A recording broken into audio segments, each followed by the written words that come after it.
Il existe plusieurs types de placo. Il existe les BA13 qui sont BA13 normales, qu'on utilise un peu pour les travaux courants partout. Ça, c'est vraiment la base. Ça, c'est le plus utilisé, c'est la base. Mais de plus en plus maintenant, on utilise les plaques qui sont différentes, qui sont techniques, les plaques techniques.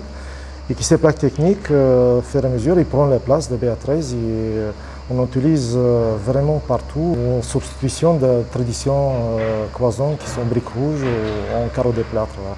Futur entier, salut à toi, je te souhaite la bienvenue dans cette toute nouvelle vidéo avec Vess aujourd'hui. Bonjour tout le monde. Sur le sujet du placo.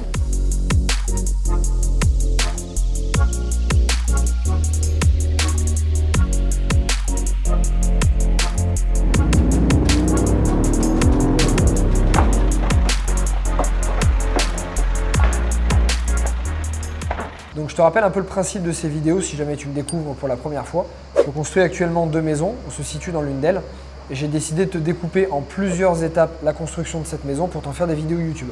Donc là on attaque une nouvelle série à l'intérieur de la série avec Vess qui va nous parler du placo parce que c'est lui qui gère, qui s'occupe du placo sur ces 2 chantiers. Sujet de vidéo du jour, c'est quels sont les différents types de placo. Je te laisse leur expliquer du coup quels sont les différents types et on parlera aussi des avantages et inconvénients de chacun. D'accord, ok. Alors, il y a quelques années, il y a la quarantaine d'années, ça vient des États-Unis, il n'y a que le BA13 existait, que le BA13. Mais depuis quelques années, ça s'est vachement développé, il existe plusieurs types de placo qui ça devient carrément un produit noble et qui ça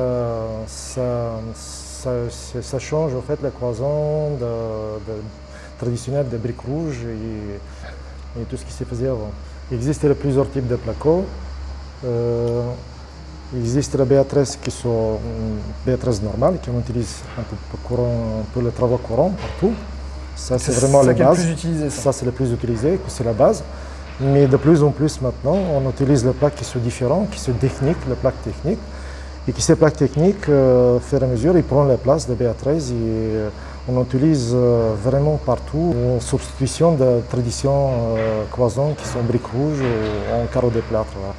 Ça, c'est les plaques qui sont très utilisées. C'est les plaques placo impact qui sont très rigides et qui, au niveau d'impact, résistent énormément. C'est plus de 40 kg sur un cheville, quand même, c'est assez résistant. Et on utilise l'endroit qui a besoin vraiment de rigidité. Un autre plaque, c'est la plaque qu'on utilise seulement quand on a besoin de coupe-feu, un cloison ou un plafond qui est coupe-feu. Et ces plaques, on utilise vraiment maintenant énormément parce que de plus en plus il demande de coupe-feu. C'est sur toute la maison et rénovation d'hôtels, etc.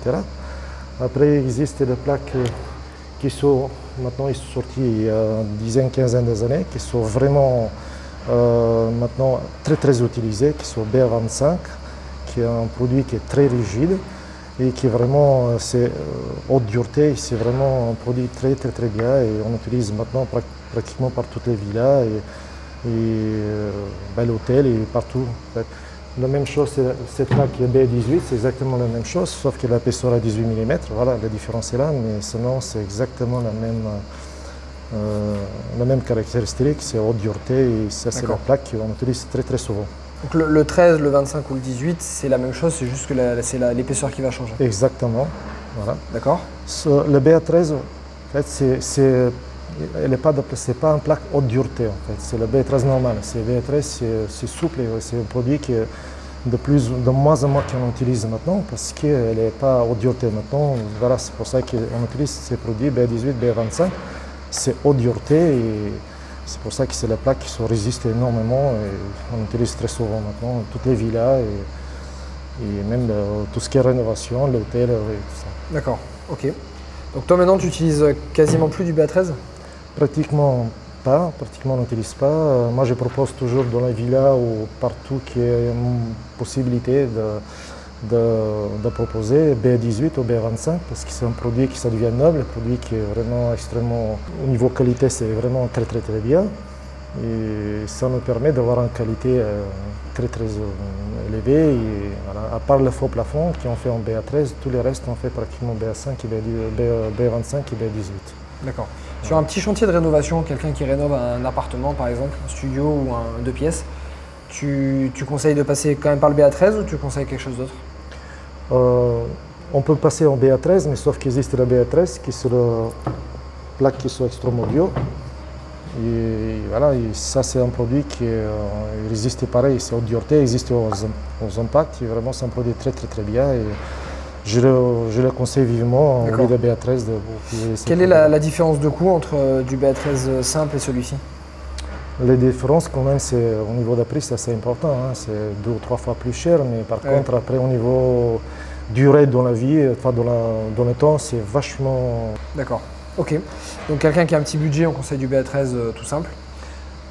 Le petit budget, voilà, c'est BA13 simple, c'est le moins cher, qui est tous les... en fait, partout qui est de bricolage, ils utilisent souvent, c'est pratiquement travaux courants, mais le vrai plaquiste, c'est de plus en plus rare qu'on utilise ça, on utilise plus tout ce qui est produit un peu plus technique. Voilà. D'accord, ok. Et notre entreprise, c'est spécialisé à proposer ces plaques qui sont plus techniques et plus grande qualité. D'accord. D'autres types de placo qui existent? Il y a des autres types de placo qui existent. Il existe les placos, ce n'est pas vraiment des placos, mais c'est plaques qui sont pharmacelles.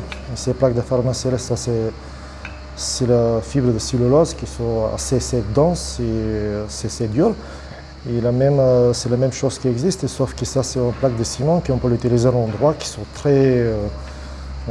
c'est très humide. Et tout ce qui est piscine, sauna ou hammam, c'est ces plaques qu'on utilise souvent pour construire la cloison qui sont autour. D'accord. Ok, très bien, parfait. Bah, écoute, merci beaucoup, merci pour ces infos. Voilà, comme ça, tu connais déjà un petit peu les différents types de placo et ça te donnera une bonne idée de ce que tu peux utiliser. On va continuer les vidéos sur le placo, notamment comment l'installer, comment l'utiliser, parce qu'il y a énormément de personnes qui veulent l'installer par eux-mêmes, donc ça te sera très certainement utile. Je t'invite à aller dans la description de cette vidéo, tu retrouveras énormément d'informations, des conseils de ma part sur l'investissement immobilier, le crédit, la fiscalité, la construction, la rénovation, bref, tu auras énormément de conseils. On te souhaite une très bonne journée et puis on te retrouve pour la vidéo suivante. Voilà, ciao!